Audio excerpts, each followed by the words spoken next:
Hey guys, welcome to One Arm Wolf's channel here. We are really is nearing the end here. Now we just entered the end game part of this game, and it's going to be awesome. And I hope you guys been enjoying the video that I did. If you guys wondering, yes, the non-commentary version is out there. It's done. You know, it's at its final part. If you guys want to watch that, go ahead. But if you guys looking for a little bit of guide, here's the commentary version, and I hope you guys enjoy the rest of this video.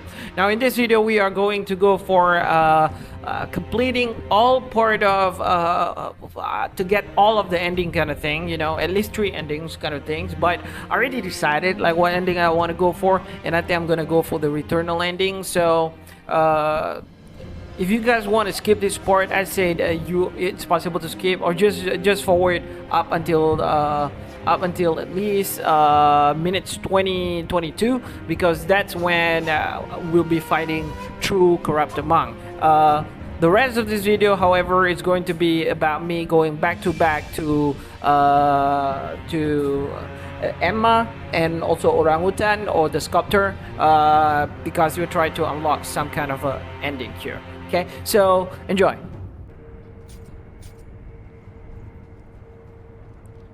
We just done fighting Owl. It was amazing to just had that in one go. You know, last time, if you've seen my video about me fighting Genichiro, I did say that I tried 3 times. Only the 3rd time I got Genichiro is because I've been F up a lot of stuff from the first 2. I was trying to use a different strats, but yeah, because I cannot do that. But yeah, Alf boss fight goes very well, very excellent, because there's only 1 try. And yeah, it was just so amazing. It feels amazing once you actually understand the moveset and everything. And now what we're technically doing is just talk with this boy, talk with him, and a lot of talk, back to back talk. So yeah, it's just for us to know a little bit of the lore, not the lore, the story, and just to kind of like unlock a certain ending, and to get the second bell, of course. The second bell for the Buddha sculpture thing.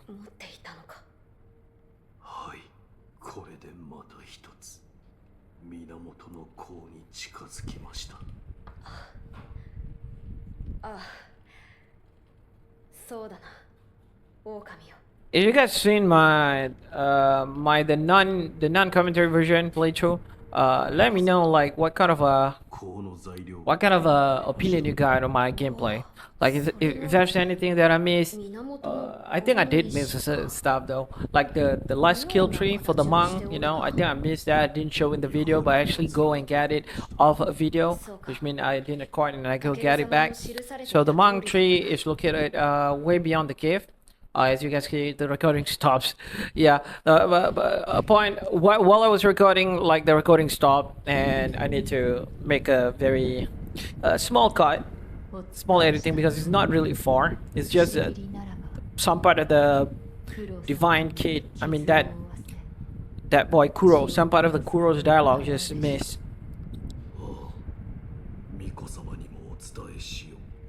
So basically, he asked Emma about how to conduct the immortal severance thing.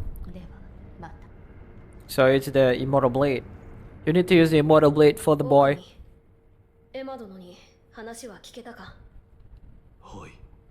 Again, I would like to remind, if you guys want to skip this part, you can. If you want to know the story, just go ahead and listen to it. But the only very good highlight part of this video is by 22 minutes, because by then I've done this thing, these steps to get the ending, to get the second bell.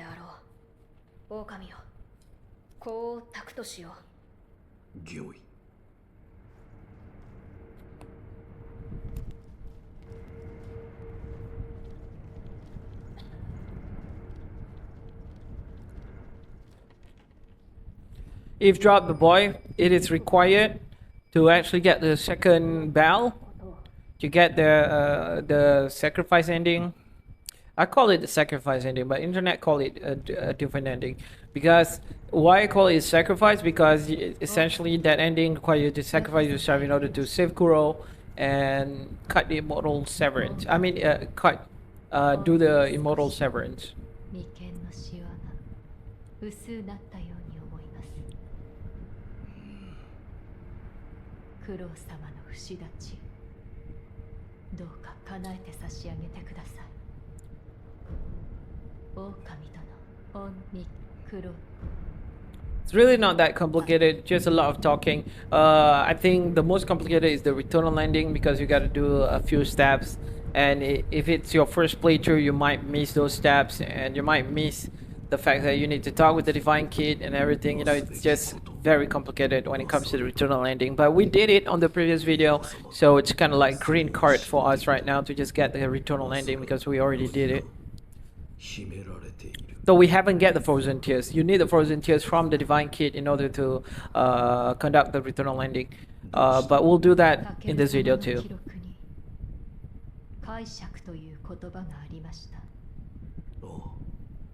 おそらく解釈とは流因の巫女。 So basically what Emma is talking about is that before the kid, before Kuro, there's another one, Tomo, Lady Tomo. Now Lady Tomo is the one that carrying the divine heritage. So what happened is that she tried to cut the ties between her and the divine dragon as well, but she failed because she thought regular sword or regular means to kill herself can actually works, but it doesn't work. So right now we got the answer for her questions, which is how to cut the ties. You need immortal blade. So that's what technically Emma is explaining. And as the same point, both of them tried to save Kuro. So right now Emma is trying to tell Ash Wolf the means to actually save Kuro, which means Kuro do not need to die, because part of the thing that need to be done is that by cutting the ties you need to kill Kuro. So that's what they need to do, but Emma say there might be a way, a different way in actually to conduct that. So that's what's going on here. 狼殿、私に一つ心当たりがあります。調べを進め、分かったことがあればお伝えしましょう。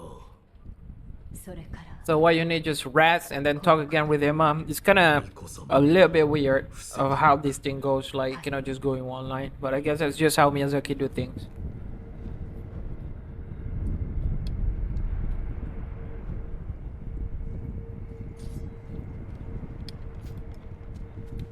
狼殿、九郎様を殺さぬ道。 If you don't care about the second bell, all this step is just not used for you, because if you don't have any intention on going to Hirata's second bell, you do not need to do all this step, and you will miss out the ending. But like I said, if you are not concerned, if you're not concerned of getting the sacrifice ending and just going for the returnal ending, all this step can be skipped. Like, you don't have to do it. 床桜とは、タケル様が戦況より持ってこられた桜です。ですが、何者かが枝を倒り、花を持ち去り、床桜はやがて枯れ果てました。床桜の木そのものが失われてしまったのです。木そのものがない。当然に床桜の花もないか。はい。ですが、持ち去られた枝には花がついていた。それが見つかれば、あるいは床桜の枝とはこれか。父が持っていたのだ。フクロウ殿が。ですが、花はもうないようですね。どうした？いえ、床桜があった頃のことを。There's a lot of dialogue in this. どうも記憶がおぼろげな。 Bear with me. You guys can go ahead and skip if you want. Like, I understand people that watch playthrough, usually they just don't care about the dialogue part. You just want to see the gameplay. You guys can go ahead and skip at 22 minutes part of this video.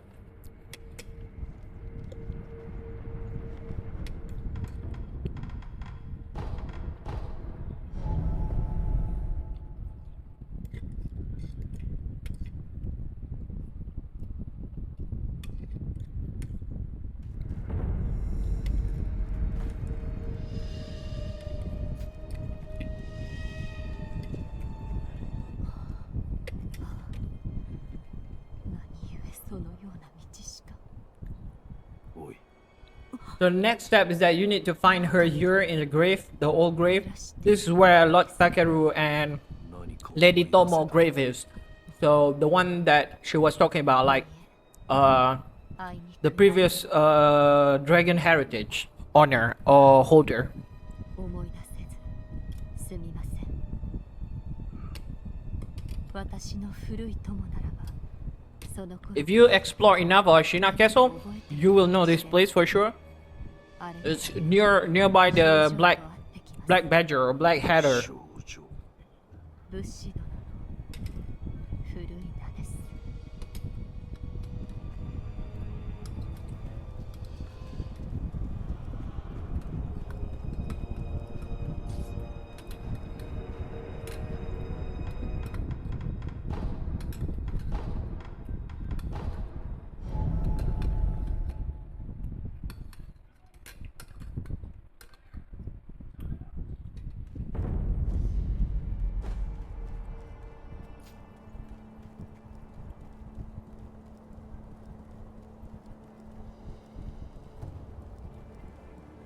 Alright, what you gotta do now is eavesdrop. I think without the eavesdrop you cannot get the second bell because you kind of like need to unlock an optional dialogue. And upon doing that dialogue, then you'll get the second bell.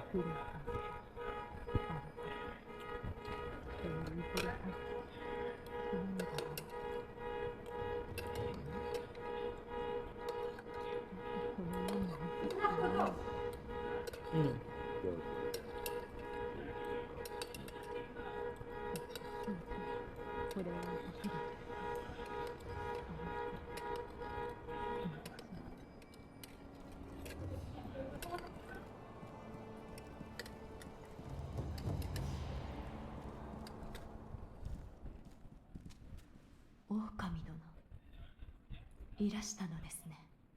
武士殿からは何か聞けたか。いいえ、これといって人帰りについて何か別の手がかりを探さねばなりません。いずれかが死なねばならぬ。それはどういうことだ。聞いていたのですか。教えてくれ。 Right. As you guys can see, just like that, 私は she got caught red-handed. あの日 She was talking about either us or Kuro need to die in order to cut the ties. So she was implying that I think for sure she was deciding for only Kuro or only Wolf to die because she really loved Kuro. You know, she's been with Kuro since small. Kuro remains small since the start. But yeah, you know what I mean. その But 主を縛 yeah, as you guys can see and understand now, so we discovered the talk, the dialogue, and now she have to be honest with us. And fortunately, Wolf is someone who willing to die for Kuro. We really want to save Kuro. That we don't mind about sacrificing ourselves. So that's a good thing. 不思議りがなかったためでしょう。私は九郎様を、そしてあなたも失いたくはない。どの道も行き止まりなのです。何を隠している。 There you go. それも聞いてしまったのですね。教えてくれ。 At first, if you like first time like me, like the first time I go through with the story in Sekiro, I kind of like confused, you know, like in Ishina, like who's his side with, and Emma who she's side with, and the fact that Genichiro is Ishina grandchild or grandchild, and we currently having beef with Genichiro, so kind of like confused, like which one of them, like which one is friend and which one is not. And then finally, by the end, I kind of like understand and got it all too. So technically, what's going on is that Genichiro want to save his clan, Ashina clan. So what's going on with the Ashina clan is basically the central force is on the Ashina clan right now. Like they're literally in a war. And also central force means the government force, kind of like equivalent to government force that's on their head right now. So all those ministry shinobi that you see invaded Ashina Castle, those are from Central Force. So they are currently in war. In the middle of us doing all these things, they are currently in war. So the divine heritage, Kuro, he want to cut the ties between him and the other one. Between the dragon's heritage, the divine dragon's heritage, and him, because he don't want this to be a power struggle. He don't want to be the point, the power to be the power, the center of the power struggle between these two sides. So I think this is what it goes to. Genichiro want to have that power in order to give advantage to Ashina clan, so that none of them can die, and they have a big advantage in fighting the force, the central force. But at the same time, Kuro said that's just going to corrupt more people in the future. There will be an endless war just to get that dragon heritage power, and it's going to be bad in the future. So Kuro want to cut it out. So that's essentially what's going on right now in the game. So at the other hand, Ashina, the grandfather of Genichiro, he don't want he as much as he likes the idea of Ashina clans go on top, fight against the Central Force. He don't want Genichiro to do the forbidden stuff. Forbidden stuff that might kill Kuro. He don't want that. So Ishin is currently in the neutral side of things. Like he's in the middle between these two sides of power struggle. Two sides of rival between Wolf and Genichiro. So that's where Ishin is. I might get the lore wrong though, so correct me in the comment, because that's what I got from the whole Sekiro thing. 巫女様。狼不思議よ案ずるな深くは切らぬ不思議を Right, so after all that done, you just do this, complete this quest. I kind of like traveled to a wrong place just now because I thought I can actually progress the Divine Kid story. The rejuvenating kid story. But unfortunately, I need to do this part first. Once you did this part, then you go back to the rejuvenate kid and progress her quest. By then, you can get the Frozen Tears, and that will unlock your eternal ending. これが源の好機か何やら無性に懐かしいはい。どうじゃ何か変わったことはあるか匂いとそれから源の宮その言葉が頭から離れませぬ 100 hit palace. I think I might have spelled 100 hit palace wrongly on my title.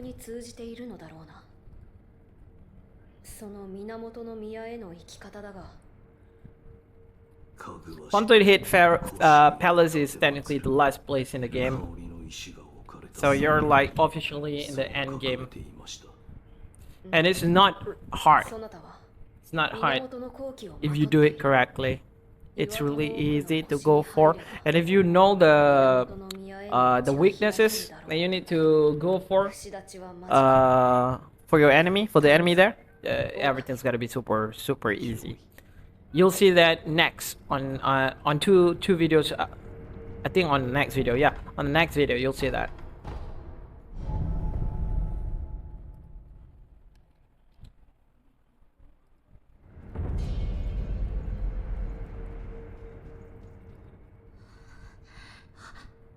Miko no shinobi そこにいらっしゃるのですかお主目がやはりいらしてくださったのですね巫女の忍びよ私はゆりかごとなれたようです手を取っていただけますかああこれはひんやりと氷室のようでございましょうだからほら私の涙もこぼれ落ちる間に凍てついてしまうこの氷涙をお授けしましょう。氷涙か、もしや。はい、おそらく。 Alright, now we just unlocked the returnal ending. Ladies and gents, it's going to be awesome. 100%. 涙とともにこの氷涙を飲んでいただくことかと。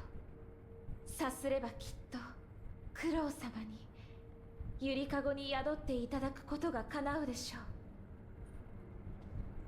巫女の死の私にできる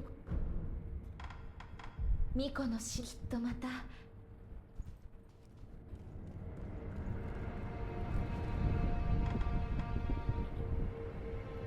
Alright, so after all that, just continue and progress your main story, which is straight to the next part, which is the end game, Fountainhead Palace. Now the fun part about my playthrough is that I break the parts into three: Fountainhead Palace 1, Fountainhead Palace 2, and Fountainhead Palace 3. So it's easier for you to go for the guides. In case you're impatient, there's a non-commentary versions already out there in the playlist. As a matter of fact, it's already done. You know, the series is done. Go ahead and watch the non-commentary versions, because the commentary version probably gonna take like 2 to 3 days before I'm able to actually finish all the parts with commentary.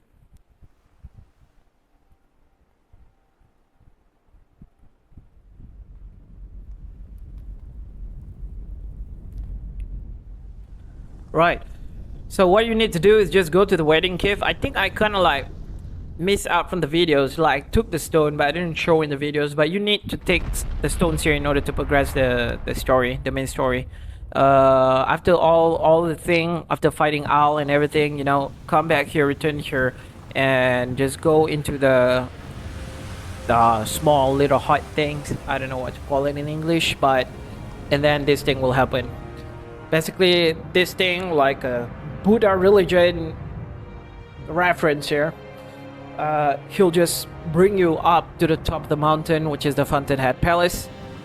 Basically a place that no one can reach at this point of year, because you know there's no path towards that top of the mountain. So the only means necessary to get to this mountain is by using this big creature. So it's a very mystical thing, fantastical thing, you know.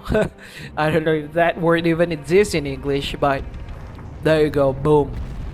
You are currently technically equivalent to heaven-like place, because no one can reach that top, you know. Ladies and gents, are you ready for a true corrupted monk boss fight? In this fight, okay, if you've been following all I've been doing in this video, all this time, you know, from collecting the prayer beads up to kill what mini boss that you need to kill, get attack power and stuff, you know, attack power essentially come from the main boss. If you've been doing all this stuff, nothing technically hard about this true corrupted monk boss fight. It's just a battle of stamina. I mean, battle of posture, yeah, kind of things. Like you need to take care of your posture at the same time, try to your best to break his posture. So if you already mastered the moveset, it's technically gonna be easy to actually deflect most of his attack, because he's quite slow. Yeah, true corrupted monk is actually slow when he attacks. So no rush, just read his moveset properly and just go through. Now what you're about to see is me not playing safe. Now, what I'm trying to say here, even with me not playing safe, I'm still able to beat him. So, in other words, if you've been following my playthrough and stuff, you will be able to beat him by not playing safe. You know what I mean? Like, if I play safe, everything should be better than what you're currently going to see now. But I'm not playing safe. I'm just like, rush towards it, and I feel like, corrupted monk, you're done. You're done. That's what I was thinking. So what's the difference between this true corrupted monk and the previous corrupted monk that we fought at the wedding cave? Alright, that's a projectile. So basically the same kind of person, but just a projectile of him, an illusion of him or her. I don't know what's the gender. Lots of illustration have illustrated this corrupted monk as her. But yeah, what the projectile, basically she's like the guardian of this place. She guard the Fountainhead Palace, but the only problem here is that she's corrupted. That's the only problem. But yeah, I'm not playing safe at all. So as you guys can see, there's 3 health, but technically there's only 2 health because the second phase of her health is just a gimmick fight, which means you need to avoid illusionary attack. But you can just hop up here and get a free death blow, and there goes the second half of her HP. So, like I said, it's technically just 2 health point, 2 health phase, a health phase, 2 health phase. So, you just do what I do here, and everything should be fine. Now I put on Akko Sugar because I tried to end it as fast as possible. I think I did do a Divine Cavity as well. Yeah, I did. Okay. So it's kind of like increase my damage on her, because the problem with Corrupt the Monk is that she's tanky as F, right? So you need to do your best to put her HP at the lowest, because if not, her posture damage is gonna recover quickly. She's a tank person. She recovers really quick with her posture damage if she's at full health. So that's why I put on my Divine Cavity and Akko Sugar, so that I can deplete her health as best as I can, so that her posture damage will not get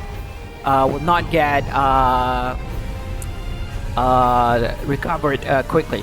So you guys can see, like I said, I wasn't playing safe here. I was just go straight and rumble, and I still am able to beat her. So what I'm trying to say is that she's really not that hard. If you've been doing what I did, collect all the prey bits like I did, and there you go. Just easy fight. By not playing safe, I still am able to beat her, because you're technically strong enough. Your physical attributes right now, if you've been collecting all the prayer bits, your physical attributes is good enough to go for that not playing safe kind of style. GG. Alright, I guess that's the video. Love you guys. Thank you so much for being part of this video. We'll see you guys on the next video. The next video gonna be awesome.